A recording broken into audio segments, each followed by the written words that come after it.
आज कामात काही लक्ष लागत नव्हतं. डोक्यात नुसता तोच विचार येत होता.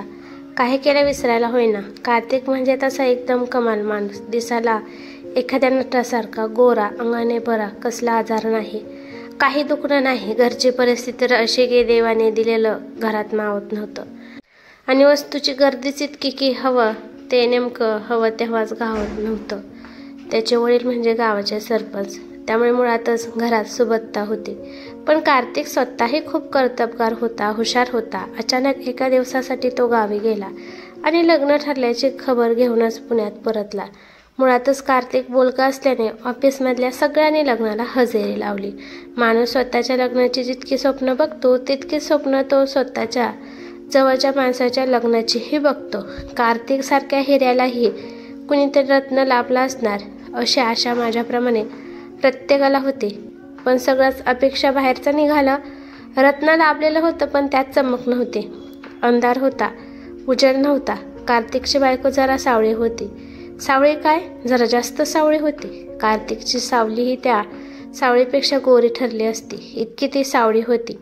त्याहून मोठा आश्चर्याचा धक्का म्हणजे तरीही कार्तिकने तिला पसंत केलं होतं आणि तो लग्नाच्या मंडपात खुश दिसत होता. एकदम असं वागत होता जसं की त्याला अगदी हवं तेच मिळाले. आमच्या बँकेच्या नोकरीच्या भाषेत सांगायचं तर ज्याला आम्ही डेबिट समजतोय ते त्याच्यासाठी क्रेडिट होतं. कार्तिक रोज भेटायचा. एक दोनदा सहपत्नी कार्तिकच्या घरी माझे जाणेही झाले होते. आमच्या सौभाग्यवतींनाही तोच प्रश्न मला विचारायला होता, पण उत्तर माझ्याकडेही नव्हतं. एकदा कार्तिकने ऑफिस सुटताना मला जवळ बोलावलं. ऑफिस सुटलेच होते, त्यामुळे ऑफिसात कुणीच नव्हते. बोलायला निवांत वेळ होता. कार्तिक म्हणाला, तू माझा खास मित्र, तरीही हल्ली इतका असा बाचकल्यासारखा का होतोस? मला पाहिल्यावर स्वतःहून सांगणार आहेस का? अरे असे काही नाही रे, तुझं आपलं काहीतरीच. मी कुठं बाचकतो? मी सावरासावर करायचा पोखळ प्रयत्न केला. खरं तर कार्तिकला पाहिले की मला नेहमी त्याची बायको आठवायची. त्याला हे प्रश्न विचारण्याची हिंमत होत नव्हती आणि म्हणून थोडा बाचकल्यासारखं व्हायचं. पण आज त्याने स्पष्ट विचारून चांगल्याच गोत्यात आणलं मला. तुषार, बस इथे. खूप दिवस झालं तुझ्याशी बोलायचं होतंच मला. रोज तुझ्या डोळ्यातला तोच प्रश्न बघून बघून मीही थकलोय आता. आवडत्या व्यक्तीच्या डोळ्यातल्या प्रश्नांची उत्तरं आपल्याकडे असतील तरच त्या व्यक्तीच्या नजरेला नजर मिळवता येते. माझ्याकडे तुझ्या प्रश्नाची उत्तरं आहेत. ऐक, मध्ये बोलू नकोस. काही विचारलं तरच उत्तर दे. मी दीपाशी लग्न का केलं? तिच्यात असं काय पाहिलं मी? हाच प्रश्न आहे ना तुझा? याला मनातलं ऐकू येते की काय? असा प्रश्न पडला मला. बरोबर बोलतोय ना मी? नाही रे कार्तिक, काहीतरीच काय. मी आपला सहजच. तुषार, ऐकले का? ऐक, मी सांगतो ते. तुझ्या डोळ्यातले प्रश्न न कळण्यात का लहान नाही आहे मी. ऐक, मी सांगतो ते. चोरी पकडली गेली तर शांत राहणं बेस्ट असतं. ह्या मताचा मी तेव्हा शांतच राहिलो. तुषार, लहानपणापासून मी पुरुषांमध्ये वावरत आलो. पुरुष कोणत्या स्त्रीबद्दल काय काय विचार करतात, बोलतात हे ऐकत आलो. एखादी देखणी स्त्री प्रत्येक पुरुषाला भावते, जरी ती दुसऱ्याची बायको असली तरीही. त्यात गैर काहीच नाही. देवाने स्त्री आणि पुरुषांची ठेवणच तशी केली या, शरीराचीही आणि मनाचीही. स्त्री आता पुढे गेली या, पुरुषांच्या खांद्याला खांदा लावून ती चालू लागली या. सगळं मान्य आहे मला, पण स्त्रीला अजूनही मातृत्व चुकलेलं नाही. अंगावर शर्ट पॅन्ट चढवली म्हणजे स्त्रीचा पुरुष होतो का? कपडे नवरले, केस कापले म्हणून बदलते. केस कापले म्हणून मन बदलता येते का? उंबरठा ओलांडून बाहेर पडले की जे काही दिसते ते सगळ्यांच्या सगळे जग स्त्रीसाठी परकेच असते. घराचा उंबरठा नाही, मी शरीराच्या उंबरठ्याबद्दल बोलतोय. घरातली इतर पुरुष मंडळी, अगदी वडील सुद्धा या जगाच्या यादीतले असतातच. वर्तमानपत्रात नाही का वाचतो, एका नराधम बापाने आपल्याच मुलीचा विनयभंग केला. हे सगळं ऐकायला कितीही भयंकर असलं तरी खरं आहे, ते नाकारता येणार नाही. कार्तिकने बोलणे ऐकून हल्लीच्या काळातली एखादी स्त्री चवताळून उठली असती. पण मी एक पुरुष म्हणून नाही तर एक माणूस म्हणून विचार केला तर मला हा सगळं पटत होतं. त्याच्या बोलण्याच्या मध्ये आपण काही बोलावे याची गरजच नाही वाटली मला. कार्तिक बोलत होता. संस्काराचा परिणाम म्हण किंवा बाकी काय म्हण, पण पुरुषांच्या मनाचा विचार केलास तर एक गोष्ट तुझ्याही लक्षात येईल. इज्जत स्त्री पुरुष दोघांनाही असते, पण पुरुषाची इज्जत ही एक संकल्पना आहे आणि स्त्रीची इज्जत हे एक सत्य आहे. रस्त्यावर चालताना पुरुष कोणत्या स्त्रीकडे आणि कसे बघतात हे तुला माहीत आहेच.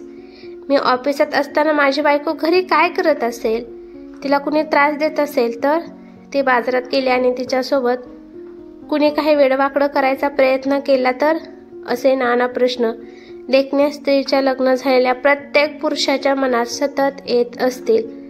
नसतील का येत? तुझ्या मनात नाही का येत का? मनातल्या मनात हो उत्तर देऊन गप्प राहिलो मी, पण त्याने तेही उत्तर ऐकलं असेल बहुधा. मी त्यापासून मुक्त आहे. मी जे बोलतोय ते तुला पुरुषत्वाच्या विरुद्धही वाटेल. म्हणशील की मनगटात ताकद नाही का बायकोचं रक्षण करायची? मनगटात ताकद आहे रे, जमेल तितका लढेनही मी, पण कितवर?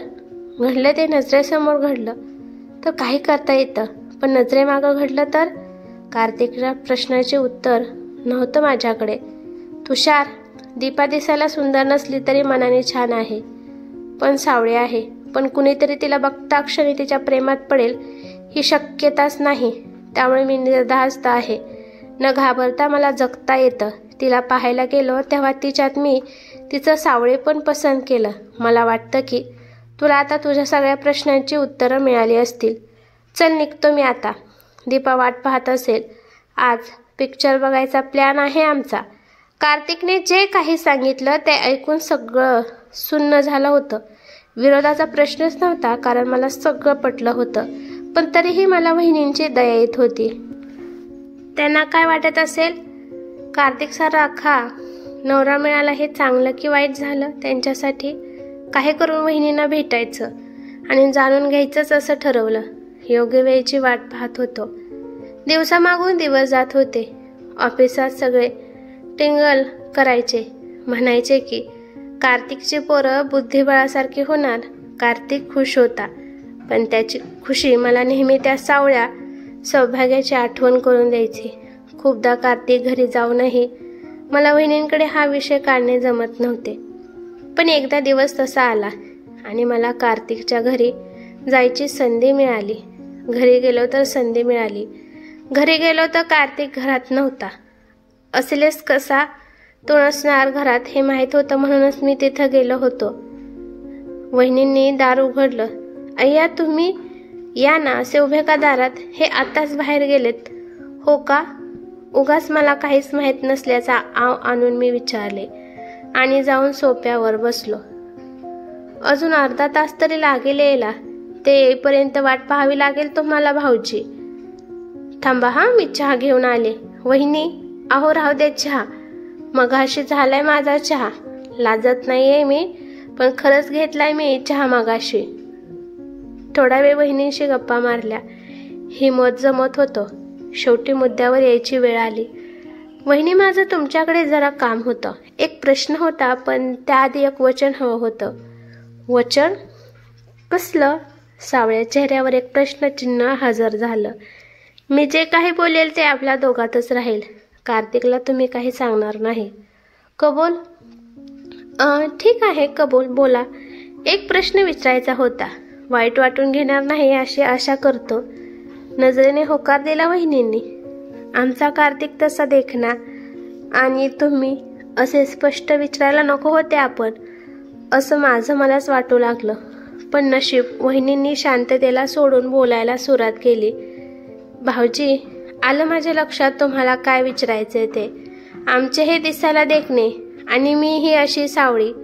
यांना म्हटले तर एखादी सुंदर मुलगी मिळाली असती, पण तरीही त्यांनी माझ्याशी लग्न का केलं? असंच ना?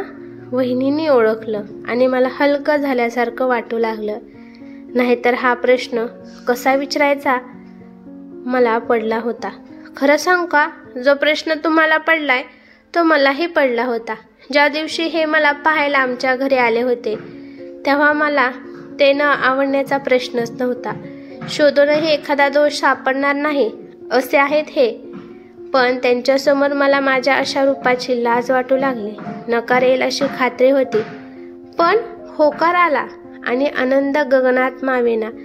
पण नंतर आश्चर्य वाटू लागले की होकार आलाच कसा? काय पाहिलं नक्की त्यांनी माझ्यात? खूप विचारावेसे वाटले यांना, पण हिंमत नाही झाली. आमचं लग्न झालं. आम्ही दोघं कधी एकत्र बाहेर फिरायला गेलो की कुणीही पुरुष माझ्याकडे बघत नसत. तशी त्याची लहानपणापासूनची सवय होती ना. यांच्या कुणी पाहुण्याने, नातेवाईकाने, मित्रानेही कधी माझ्या रूपाची प्रशंसा केली नाही. जो तो कौतुकाचा भुकेला असतो. मीही होते, पण प्रशंसा मी नेहमी ऐकली ती दुसऱ्यांबद्दल. बाकी ती मी नेहमी परकीच. प्रत्येकाच्या डोळ्यात मला प्रश्नच दिसले. पण आमचे हे सगळं कळूनही शांत असायचे, नेहमी खुश असायचे. जसे यांना जे हवं होतं तेच मिळालं होतं त्यांना. वहिनींचे बोलणे ऐकून मलाच भिरभिरायला होत होते. सगळं कळूनही कशी शांत राहू शकते ही बाई? ग्रेट. बरेच दिवस मनात ठेवले होते त्यांनी हे सगळे. आज मी मार्ग करून दिला म्हणून झरा वाहू लागला होता. त्या बोलत होत्या. लग्नानंतरचे बरेचसे दिवस रडून काढले. यांच्याशी बोलावं याची सोय नव्हती, पण मधुचंद्राच्या पहिल्याच रात्री पर्यंतच रडता आलं. रडून रडून गप्प बसले. विचार केला, उलगडा झाला आणि मोकळी झाली. मी का रडते? माणूस रडतो कधी? काही कमी मिळाली की ना? पण माझ्याकडे काय कमी आहे? मधुचंद्राच्या पहिल्याच रात्री मी पहिल्यांदा यांच्या प्रेमात पडले. संसाराबाबत निश्चिंत झाले. त्या रात्रीच्या यांच्या स्पर्शात एकदाही मला रंगाची आठवण होऊ दिली नाही. फक्त त्याच दिवशी नाही तर लग्नानंतर कधीही. काय हवे असते एखाद्या पत्नीला स्वतःच्या साथीदाराकडून? तो कमावता असावा, कर्तृत्ववान असावा, प्रेमळ असावा. सर्वात महत्त्वाचे, तो खरा साथीदार असावा. एखाद्या स्त्रीच्या स्वतःच्या साथीदाराकडून ज्या काही अपेक्षा असतात त्या सर्व यांनी पूर्ण केल्या. एखाद्या स्त्रीचे जे स्वप्न असते ते सगळे मिळाले. माझा नवरा लाखात एक आहे. मग मी का म्हणून रडावे? जगाला आणि मला वाटणारा माझा अवगुण माझ्यासाठी गुण ठरला तरीही मी रडावे? चांगलं वाईट यांच्या व्याख्या आपण ठरवतो, किंबहुना आपणच ठरवाव्यात. जगाच्या निर्णयावर स्वतःचे निर्णय घेऊ नये. माझ्याकडे कमी आहे ते जगाने मला नजरेने सांगावे, पण मी ते का ऐकावे? तुम्ही मला महान म्हणाल, पण मी महान नाही. यात माझा असा स्वतःचा स्वार्थ आहे. भुवयावर करून मी प्रश्नार्थक चेहरा बनवला. आमचे हे खूप भीतात सगळ्याच गोष्टींना. म्हणजे ते भित्रे आहेत असेही नाही, पण त्यांना स्वतःच्या गोष्टी खूप आवडतात. आपलं जे काही आहे ते कुणी हिरावून तर नाही घेणार ना, हा प्रश्न माणसाला नेहमी छळत असतो. चुकून जरी यांचं उत्तर हलकसं हो असं मिळालं की माणूस बिथरतो आणि अजून काळजी करू लागतो. यांच्या भीतीत मला गमावण्याची भीती नाहीये, आणि हीच गोष्ट मला हवी आहे, कारण ती मला सौख्य देते. हे मला सांभाळतात फुलासारखं. कुणीतरी किंमत देणारं असलं की स्वतःच्या अवगुणांचा विसर पडतो.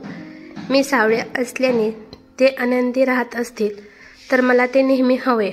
माणूस म्हणून अजिबात वाईट नाहीत. जशी इतर सामान्य माणसं असतात अगदी तसेच आहेत ते. उलट माझ्या सावळा असण्याने ते निश्चिंत असतात. चांगलं असतं ते चोरीला जातं. वाईटावर कुणीही वाईट नजर टाकत नाही. ते मला पाहायला आले तेव्हा त्यांनी माझ्यात स्वतःसाठी मोकळं आणि निर्धास्त आयुष्य पाहिलं आणि म्हणून मला पसंत केलं. त्यांच्या स्वार्थात माझं चांगलं झालं. मला हवं ते मिळालं आणि बहुतेक त्यांनाही. अरे तुषार, तू कधी आलास? पठ्ठ्या सांगायचं तर यायच्या आधी मी गेलच नसतो बाहेर. बोलता बोलता मध्येच कार्तिकने घरात प्रवेश केला. अरे नाही रे, असंच इथे जवळच काम होतं, म्हटलं आलोच आहे तर भेटून जावं, पण जातो आता, बराच उशीर झालाय. कसाबसा तेथून निघालो मी. कार्तिकने आणि वहिनीने दोघांनी मला हलवून सोडलं होतं. पण एक शिकलो, दोघांचे स्वार्थ एकमेकांना पोषक असतील तर संसार सुखाचा होतो. एकाचा स्वार्थ दुसऱ्या स्वार्थाच्या विरुद्ध असला की संसारात ठिणग्या उडतात, वनवे पेटतात. मागे वळून त्या घराकडे पाहिलं. त्या सावळ्या सौभाग्याने त्या घराला सावरलं होतं, पण पुढच्या क्षणी मनात भीतीची एक लाट आली. पुढे जर कधी कुणी कार्तिक समोर वहिनींचे कौतुक केले तर? ही कथा कशी वाटली ते मला कमेंट करून नक्की सांगा. कथा आवडली तर लाईक शेअर नक्की करा, आणि चॅनलवरती नवीन असाल तर चॅनलला सबस्क्राईब करा. धन्यवाद.